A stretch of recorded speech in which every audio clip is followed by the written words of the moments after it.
Well, good morning, everybody. Welcome back to Walking Through the Scriptures with Joseph Ahoda. I just wanted to do a quick video addressing the Buffalo Bills safety, Damar Hamlin, who was hit in the chest last night on playing Monday Night Football, and he suffered a cardiac arrest on the field, and they had to give him CPR on the field to get his heart beating again so he couldn't die. This is a young man, 24 years old, who almost died on the football field last night playing Monday Night Football. He's still in critical condition at the University of Cincinnati Hospital, and I just ask everyone to be in prayer for him in his full recovery. And I say full recovery because, as you know, when the heart stops and the brain doesn't get oxygen for a period of time, there's brain damage that can happen and so on and so forth. So there is a lot of nuance and complications and challenges with this particular case and this particular incident. Not to mention basically what I heard last night from ESPN. I didn't watch the game. Me and my wife were watching some other program. And then I just happened to check my phone and on ESPN because I'm a football holic. I love watching football. And I happened to see it on ESPN.com. And then immediately I turned it off and started watching it. And they were saying how Damar Hamlin's mother was in the stadium and they had to go and get her and bring her down to the field so they could, I guess, put her in the ambulance and take her to the hospital so she could see her son. And I'm sure she was praying that her son didn't die and all those things. So I'd ask the church to be in prayer on this situation. There's a lot to pray about. I'm praying for, obviously, Damar Hamlin's full recovery. I'm also praying for his mother and all family members associated with this because this is a very, very hard time. I'm praying also, too, for the NFL community, all the players, his Buffalo Bills teammates, but also his band of brothers, Buffalo Bills, and the Cincinnati Bengals. I pray for T. Higgins, the guy who hit him, as he was just running down the field, and they happened to collide in his chest. And I pray that he doesn't take any guilt from this because it was just a freak accident. It happened. The guy was making a tackle. That's football, and it just happened to happen. So I'm praying for the Bengals. I'm praying for T. Higgins. I'm praying for everybody involved. Again, for his full recovery. I'm praying for the Hamlin family, and I'm praying for his mother and everybody at the hospital right now trying to get him well. This one hit me kind of hard personally. Like I said, I'm a football holic. I've watched football since I was a little kid. And unfortunately, I've seen players get hurt, and unfortunately, I've seen players even get paralyzed.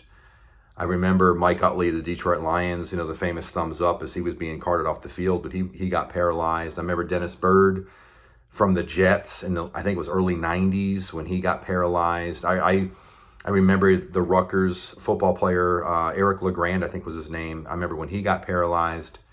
So I've seen players get paralyzed playing football. But nothing like this. I've never seen a player almost die on the field and had to get CPR on the field. I've seen players get injuries. I've seen players get knocked out. I've seen them lose, get the wind knocked out of them. I've actually seen them, be unconscious before. Obviously, I've seen them get concussed and I've seen them get paralyzed, but I've never actually seen a player almost die on the field. This is new for me. But also, too, it hit me really, really hard because I was watching ESPN's coverage of it. And I remember Troy Aikman said, these teammates are more than just teammates. They're a family. A lot of times, particularly in training camp and such, you spend more time with your teammates than you do with your own personal family. And in a lot of cases, they become like a band of brothers.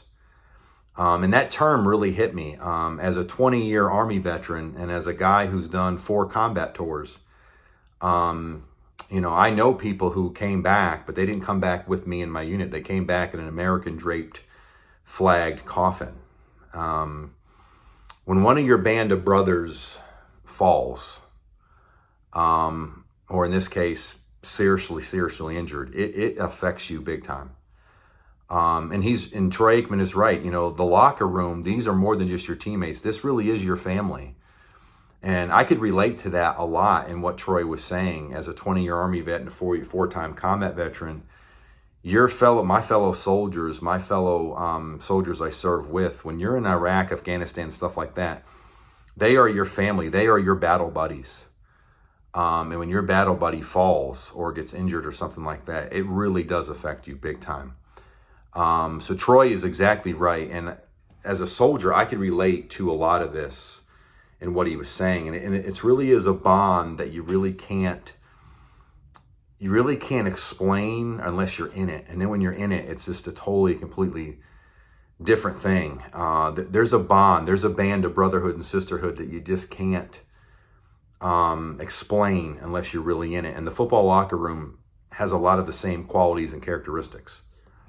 So I'm praying for, again, the Hamlins, his full recovery, his mother, his family, but his Buffalo Bills band of brothers, everybody associated with the organization, all the NFL and the players.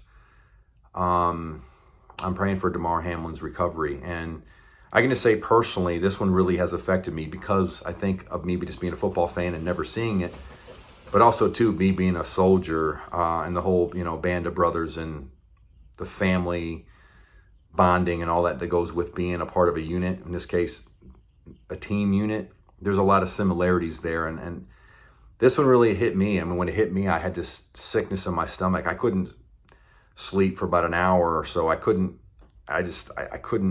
had to process it myself. So continue to pray for Damar Hamlin and everybody involved. Let's use this as a time to unite and pray, church. God bless.